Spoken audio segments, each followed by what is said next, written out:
तारीख थी 15 अगस्त 1947। रात को 12 बज रहे थे जब दुनिया की आधी से ज्यादा आबादी नींद के खराटों के साथ सो रही थी।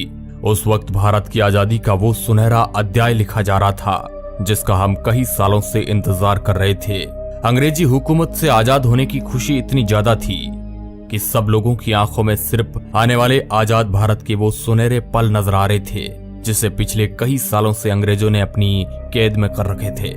उस वक्त देश के पहले प्रधानमंत्री पंडित जवाहरलाल नेहरू आजादी का पहला भाषण शुरू करते हैं। इस भाषण को ए ट्रिस्ट विद डेस्टिनी के नाम से जाना जाता है।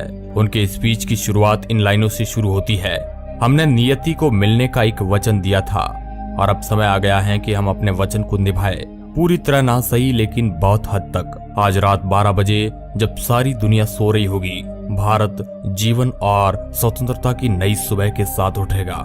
आखिरकार अंग्रेजी जकड़न की वो काली रात खत्म हुई और सूरज की पहली किरण के साथ आजादी की वह सुनहरी सुबह हुई। लेकिन ये कोई आम सुबह नहीं थी, बल्कि इस आजादी की सुनहरी सुबह को पाने के लिए कई वीरों ने अपने प्राणों का बलिदान दे दिया। लेकिन जितनी खुशी हमें आजादी की हो रही थी, तो दूसरी तरफ एक ऐसी दर्द भरी दास्तां हमारी चौखट पर दस्तक दे चुकी थी। वह थी भारत और पाकिस्तान के बंटवारे की वो लकीर। उस लकीर ने भारत और पाकिस्तान को दो अलग अलग भागों में बांट दिया और यह एक ऐसी लकीर थी जिसका खामियाजा हजारों लोगों ने अपनी जान देकर चुकाया और करोड़ों लोग अपने बसे बसाए घर को छोड़ने के लिए मजबूर हो गए। कुछ महीने पहले जो देशवासी आपस में भाई की तरह मिलकर अंग्रेजी हुकूमत से लड़ रहे थे, वह बंटवारे की लकीर की वजह से एक दूसरे के खूनी दुश्मन बन चुके थे। बंटवारे के इस विस्थापन में इंसानियत पूरी तरह खत्म हो गई। 15 अगस्त 1947 से 9 दिन पहले 60 मुसलमानों का कत्ल अमृतसर में कर दिया गया। इसके ठीक 2 दिन बाद यानी 6 अगस्त 1947 को 74 सिखों का कत्ल लुधियाना फिरोजपुर रोड जलालाबाद के पास कर दिया गया। साल 1947 के अगस्त महीने के पहले सप्ताह के भीतर ही खून खराबे से अमृतसर की जमीन लाल रंग ले चुकी थी। हर रोज तकरीबन 100 से अधिक लोग अपनी जान गंवाकर बंटवारे की कीमत चुका रहे थे। उस दर्द भरी दास्तान को आज देखा तो नहीं जा सकता है, लेकिन उस पल को महसूस जरूर किया जा सकता है। आजादी से 48 घंटे पहले यानी 13 अगस्त 1947 को लाहौर से अमृतसर के लिए एक ट्रेन रवाना होती है। लाहौर के मुगलपुरा स्टेशन से चली इस ट्रेन में अमृतसर एक भी जिंदा इंसान नहीं पहुंचा। 43 हिंदू सिखों को ट्रेन पकड़ने से पहले ही मौत के घाट उतार दिया गया।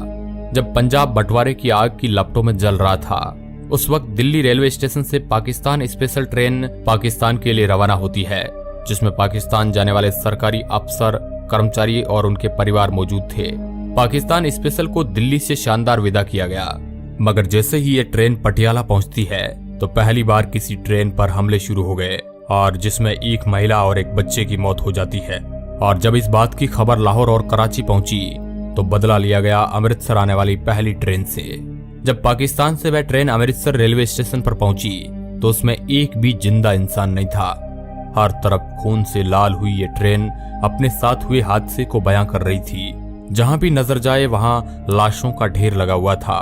किसी के हाथ कटा हुआ था तो किसी के सिर। इन बेकसूर लोगों के खून से रंगी ट्रेन ये बताने के लिए काफी थी कि बंटवारा कितना दर्दनाक था। 15 अगस्त की शाम पाकिस्तान से जो ट्रेन आई अमृतसर के रेलवे स्टेशन पर, उस ट्रेन के अंदर सिर्फ और सिर्फ लाशें ही लाशें मौजूद थी और ट्रेन के आखिरी डिब्बे पर जो लिखा था उसे सब लोग देखकर हैरान रह गए। उस ट्रेन के आखिरी डिब्बे पर एक पर्चा छिपा था जिस पर लिखा था, पटेल और नेहरू के लिए आजादी का ये तोहफा है। इसके बाद दोनों तरफ से आने वाली ट्रेनों में लोगों को मारा जाने लगा, जिसमें कई बेकसूर लोग बलि चढ़ गए। हजारों लोगों को रातों रात अपना घर बार छोड़कर भारत की ओर पलायन करना पड़ा, जबकि भारत से भी कई हजारों लोगों को यहाँ से अपना घर बार छोड़कर पाकिस्तान की तरफ जाना पड़ा। कई बहन बेटियों की इज्जत लूट ली गई। सरहदों को आपस में जोड़ने वाली रेलगाड़ियां हजारों लोगों के लिए जिंदा ताबूत बन गई।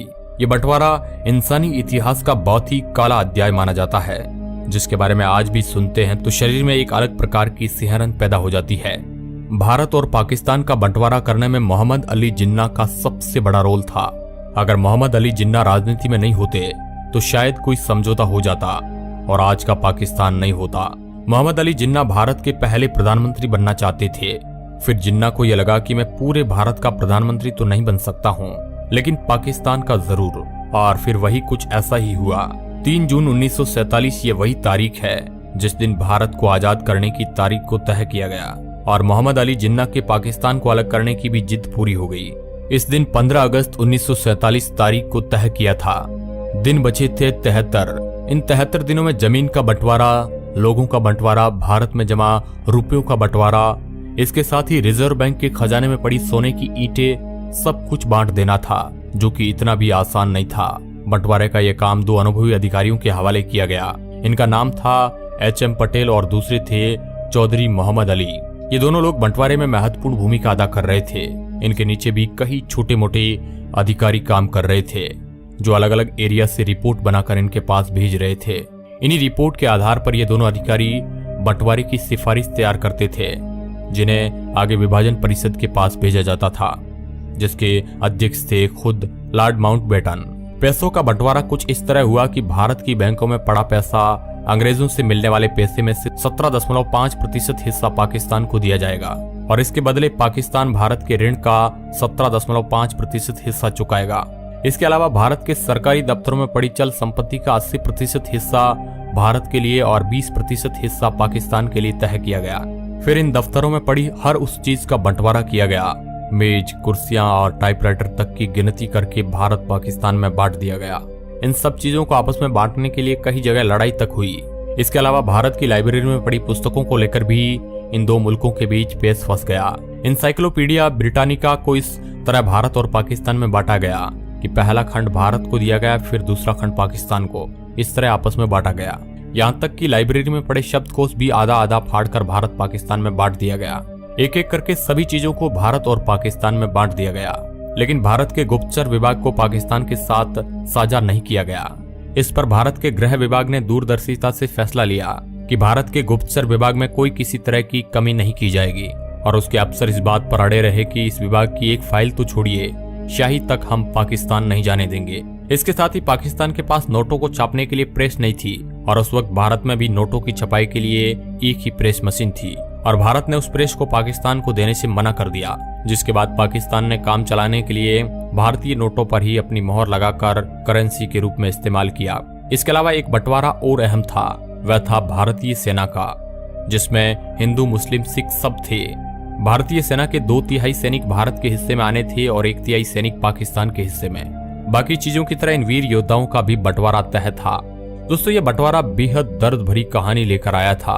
ये कहानी हम आज भी सुनते हैं तो हमारी आंखों में आंसू आ जाते हैं, जिसमें लाखों करोड़ों लोग अपना घर बार छोड़ने को मजबूर हो गए थे।